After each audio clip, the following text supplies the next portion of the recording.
Minnesota without Karl Anthony Towns, without D'Angelo Russell, two of their top three players. Beverley turns it over, looking inside to Jared Vanderbilt. 2017 helped change the culture for the Clippers, and that's the exact role he is trying to play in Minnesota. Everyone has said his rave reviews about just his presence as Naz Reid, coming off his season high against the Clippers, need to concern themselves with. Beverley with Reid rolling right down the boulevard, and he flushes it in. Well, you know, and part of it too, if you're small. Beverley gets the screen from Reid, who once again rolls. Good defense there by Ibaka, but perhaps a step too late. Back-to-back buckets for Naz Reid. Offensively, but more important, find that focus that they need to have. Morris, the transition three is short. Long rebound taken by Beverley. That they need to have. Morris, the transition three is short. Long rebound taken by Beverley. Does not have numbers. Clippers get back. Beverley doesn't care. Fires a three. It is short. Beverley instructing his team, gets a screen from Vanderbilt. Crossing blades with his one-time teammate Reggie Jackson. Hook shot for Pat Beverley goes. But that's how you play. 17 turnovers in the first game, 22 in the second, so that's about 19 per game that the Clips were able to force Minnesota into committing. Beverley gets a great look at the rim.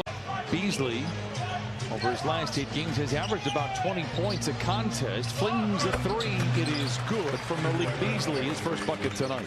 The NBA players are going to make you pay, hence the score 53-37. Surge now with 10. That's an encouraging sign just on a lot of levels. 50 to halftime. That gives you a little more confidence coming out in the second half. And right on time. 7 threes here in the first half from Minnesota. Anthony Edwards. And Edwards is playing phenomenal.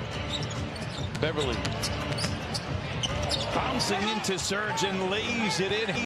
Different things in terms of leadership and energy and toughness. He does have 6 assists here so far tonight. Makes go to the first of 2, and we get a quick word from Cedars-Sinai. There have been a number of officials who have unfortunately fallen into the protocols. I know Cheryl Flores well from my WNBA coaching days.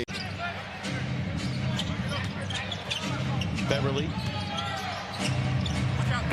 leaves it short, long rebound goes right back to Reid. I mean, we've seen some pretty spectacular plays from Ant driving the baseline on both sides, but instead of moving the ball. That's excellent. Boy, that is really fun. See Pat Beverley. Where's the number 22 in Minnesota? Why? Well, the number 21, which he has worn pretty much through all of his stops, it was always a hat tip to Kevin Garnett. Tough pass to field, interception, Butler Larceny. Here comes Terrence the other way. Taken back by Beverley and back ahead for Vanderbilt.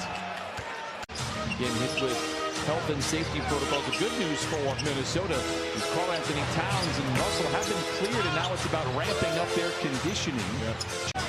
Two teams again swap turnovers. How many times have we said that here tonight? Unfortunately, mostly at the Clippers' expense. Morris settles in for the three. Oh, that's a shooter's touch. Counted on a foul and a 4-point play. Hands to Beverley late in the clock.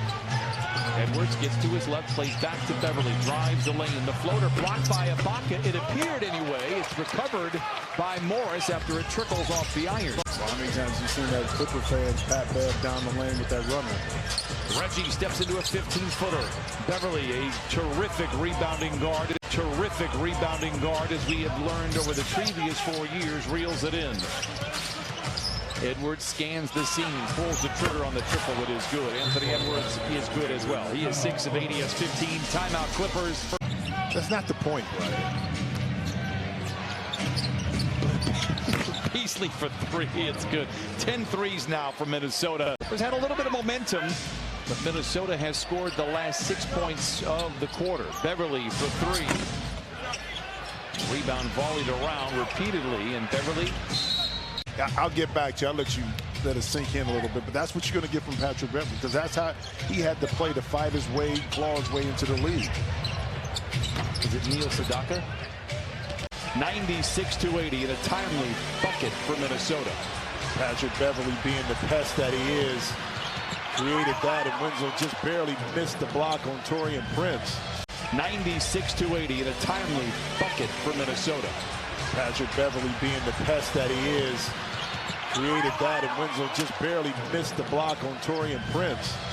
You know, it's fine. I worked in Minnesota for several years, and their belief was when they had the lottery, when they were in the lottery, there would be 3 good players, then they would have the 4th pick. Then once you get him, COVID, and then this year, so you never really established any kind of consistent rhythm 1, 2, 3 years. And you saw there Chris Finch trying to figure it all out. They only played 24 of 72 games together last year. In a related story, they did not make the playoff. And then just 3 years later, Kevin Garnett would be traded to Boston, and they've been in kind of a perpetual rebuild. They have had some interesting pieces, in particular Karl Anthony Towns, as Pat Beverley lays it in. They've won 5 in a row. They've lost 4 in a row. They've done it repeatedly throughout the year. Not a comment on the roster or their ability. It's just, it's been what it is for everybody in the league. Amir Coffey misses in the corner. Clippers backpedal defensively. Lob, and McDaniels makes the grab and lays it in. Assist number 12. 11 points for Pat Beverley as well.